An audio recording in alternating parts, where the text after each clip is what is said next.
Mga idol, isang magandang hapon po sa inyo. Ang ganda dito mga idol, oh. Oh. Ayan, oh.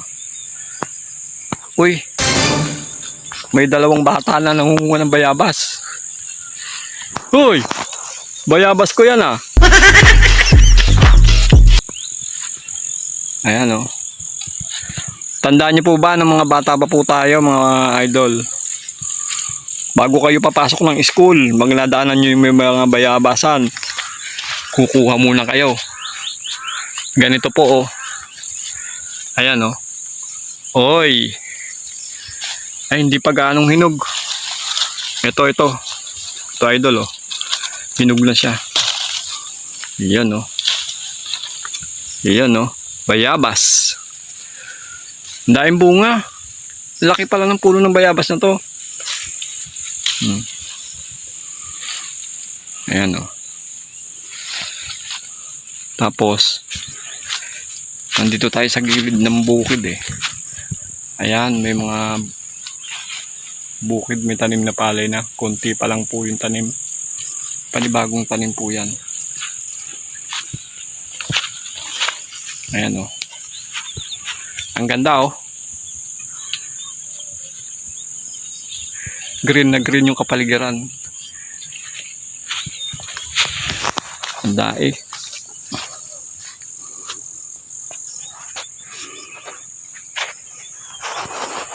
Ang daing bayabas dito sa puno. Ayan, oh, meron pa dito sa gilid. Ang dami. Marami ka nang nakuha, Pogi. Hindi po. Ito, oh. Ito ba nga hinog, oh. Nandito lang sa gilid-gilid, oh. Ito po, idol, oh. Hinog na, oh. Ito pa, oh.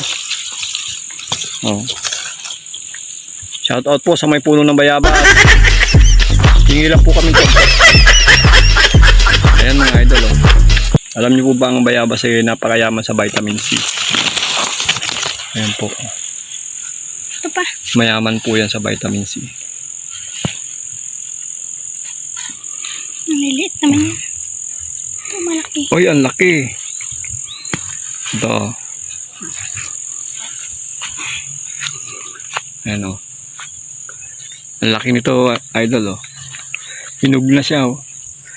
Alam niyo po ba na ito rin ay pwede rin tong pang sinigang sa baboy? Sa sinigang na mga buto-buto ng baboy. Masarap po ito. Ito po yung ginagamit namin sa Bulacan. Sobrang sarap. Pagka po isinigang mo to, kahit po sa mga crabs, mga shellfish, pwede po itong pang asim. Ang sarap po niyan pagka isinigang nyo sa bayabas. Hindi lang po prutas itong bayabas, eh. Ito po pwede rin pong pang gulay. Pwede rin pong pang himagas. Ang guava jelly, pwede pong gawing guava jelly.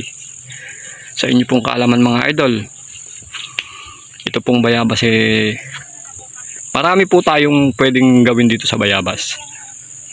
Simpleng bayabas lang po siya pero marami po talagang magagawa dito. Next time po, ipapakita ko po sa inyo kung paano gumawa ng guava jelly pang palaman sa tinapay. Ang ganda dito. Ito, madami na po kami nakuha. Ayan, oh. Ayan mga idol.